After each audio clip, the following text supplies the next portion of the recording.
সকাল সকাল উঠে বেরিয়ে পড়েছি, যাচ্ছি পড়াতে। রোজ সকালে তো আমার এই একটাই কাজ, তবে এখন আসি সকাল সকাল যাই না। গরমের ছুটির দিন কটা না 8টার সময় পড়ানো করে দিয়েছি, ওরাও একটু ঘুমাতে পারে আর আমিও একটু ঘুমাতে পারি। আজকে একজনকে এসেছি পড়াতে, আরেকজন তো গরমের ছুটিতে দিব্যি গেছে মামার বাড়িতে, 1 সপ্তাহ ধরে বেড়াচ্ছে, এখনো অবধি বাড়িতে আসার কোনো নাম গন্ধ নেই। রিশানের হাসিটা দেখতে পারছো, এক্ষুনি পড়াতে ছুটি হয়ে যাবে, যার জন্য রিশানকে পড়া ছুটি দিয়ে আমি বাড়ি আসার সময় এই কৃষ্ণচূড়া গাছটা না রোজ দিন দেখি, কত ফুল ফোটে, কি ভালো লাগে দেখতে। তবে আজকে দেখলাম এক কাকু না এই গাছের ডালগুলো কেটে ফেলছে, কি যে খারাপ লাগছিল। কিন্তু আমি বুঝে পাই না এত সুন্দর ফুল গাছের ডালগুলো কাটার কি প্রয়োজন। নিচে এত এত ডাল পড়ে রয়েছে, তার মধ্যে আমি 2টো ডাল কুড়িয়ে নিয়েছি বাড়িতে নিয়ে যাওয়ার জন্য। ফেলে আসতে একদম ইচ্ছে করছিল না, এত সুন্দর ফুলের ডালগুলো খুব ইচ্ছে করছিল বাড়িতে কটা নিয়ে যাই। যদিও আমার কোনো কাজ নেই বাড়িতে নিয়ে গিয়ে, তাও না আমি বাকেট ভরে বাড়িতে নিয়ে যাচ্ছি। সবে বাড়িতে ঢুকলাম, এখন আবার খাওয়া দাওয়া করে রেডি শেডি হয়ে তারপরে বাড়ির থেকে বেরোবো। বসন্তকাল বাদ দিয়ে গরমকালে কোনোদিনও কোকিল ডাকতে শুনেছো? আমার ভয়েসের ব্যাকগ্রাউন্ডে একটু শুনে নাও, পাখিরা তখন থেকে কিচিরমিচির করেই যাচ্ছে। ভাত খেয়ে রেডি হয়ে বাবলিকে সাথে করে নিয়ে বেরিয়েছি, যাচ্ছি বাবলির সিল্কার সার্টিফিকেটের ফর্ম জমা দিতে। বাড়ি থেকে সাইকেলটা নিয়েই বেরিয়েছিলাম, ভেবেছিলাম সাইকেল নিয়েই পুরো রাস্তা যেতে পারবো, কিন্তু আর্ধেক রাস্তা যাওয়ার পরেই আমার মাথাটা ঘুরে গেছে। অমনি বান্ধবীর বাড়িতে সাইকেলটা রেখে বাবলিকে নিয়ে গাড়িতে করে আবার যেতে হয়েছে আমাকে। কিন্তু গিয়ে দেখছি ভিডিও অফিস বন্ধ, কারণ আজকে নাকি সরকারি ছুটি, আমরা কেউ জানিই না। চারিদিকে খোঁজ খবর নেওয়ার পরেও নাকি আমরা সেই বাড়িতেই ফিরে আসছি। কি আর করা যাবে, আসার সময় দুজন মিলে আইসক্রিম খেতে খেতে বাড়ির দিকে আসছিলাম।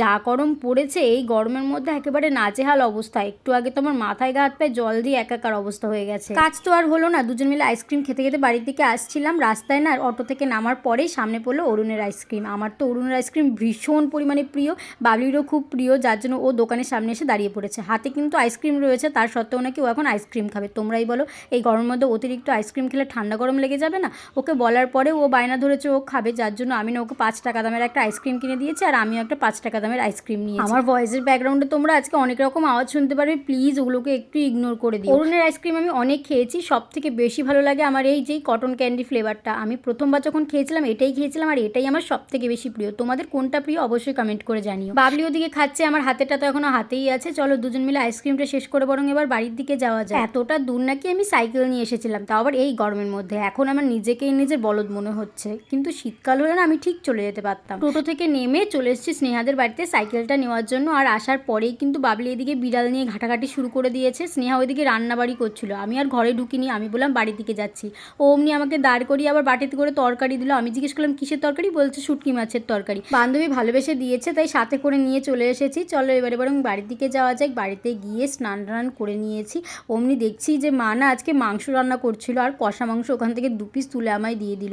আহা, কষা মাংস খেতে যে কি ভালো লাগে। তোমাদের কাদের কাদের কষা মাংস প্রিয় অবশ্যই কমেন্ট করে জানিও। মা বাবলিকে 2 পিস আর আমাকে 2 পিস তুলে দিয়েছে। মা না মোটে কষা মাংস খেতেই দিতে চায় না, কারণ কষা মাংস খাওয়ার পরে না আমাদের কারোরই ভাত খাওয়ার আর মন থাকে না, ভাত খেতে আর ইচ্ছে করে না। কিন্তু কষা মাংস খেতে আমার এত ভালো লাগে, মা যখন রান্না করে আমি বিড়ালের মতন পাশে গিয়ে চুপ করে বসে থাকি। যতক্ষণ না আমাকে দেবে আমি ততক্ষণ ওখান থেকে নড়বো না। তাই ওই ছোট ছোট থেকে 2 পিস দেয়, ওই খেয়ে আপাতত সন্তুষ্ট থাকতে হয়। দুপুরবেলায় আজকে মা বাবলি আমি 3জন মিলে একসাথে খেতে বসেছি। বাবার বেশ কিছুক্ষণ আগেই খাওয়া হয়ে গেছে।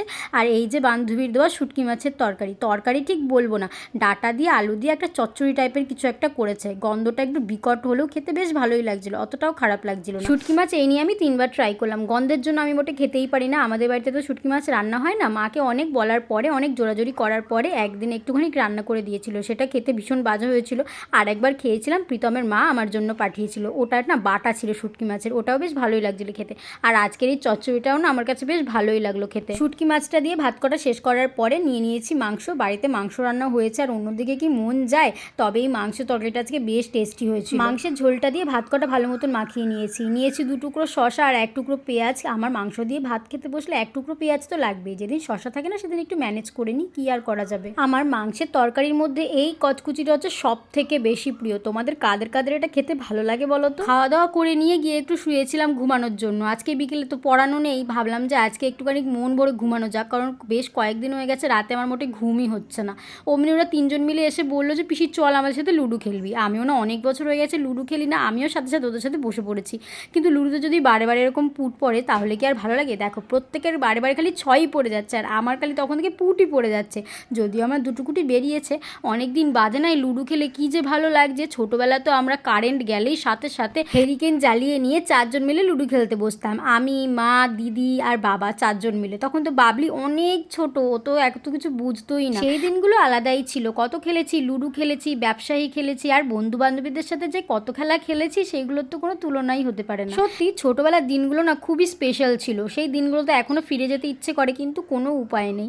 আর এই দুটোকে পাওয়ার পর থেকে তো আমার এখন খালি বাড়িতেই মন, অন্য কোনো কিছুর দিকে মনই যায় না। এই দুটোর সাথে খেলতে খেলতে আমার সারা দিন কেটে যায়। দেখো একজন আরেকজনের কী পরিমাণে কামড়াচ্ছে, আর আমিও মাঝে মাঝে মাঝখানে ঢুকে পড়ি। সন্ধেবেলা একটু পাস্তা রান্না করেছিলাম, বেশ অনেক কদিন হয়ে গেল পাস্তা চাউমিন খাওয়া হয় না, যার জন্য আজকে না মনটা খুব কুরকুর করছিল। আজকের পাস্তাটা দেখতে ঠিক যতটা টেস্টি লাগছে, খেতেও কিন্তু ঠিক ততটাই টেস্টি হয়েছে। টমেটো পিউরি দিয়ে সুন্দর করে রান্না করেছি। বাড়িতে টমেটো থাকলেই আমি এইভাবেই পাস্তা রান্না করে খাই, ভীষণ ভালো লাগে খেতে। এরপরে আবার যেদিন রান্না করবো তোমাদের সাথে রেসিপিটা শেয়ার করে দেবো। চলো তাহলে আজকে ভিডিও আমি এই অবধি রাখছি। ভিডিওটাকে তোমাদের কাছে কেমন লাগলো অবশ্যই কমেন্ট করে জানিও। ভালো লাগলে একটা লাইক করে পেজটাকে প্লিজ ফলো করে দিও। দেখা হবে নেক্সট ভিডিওতে। টাটা।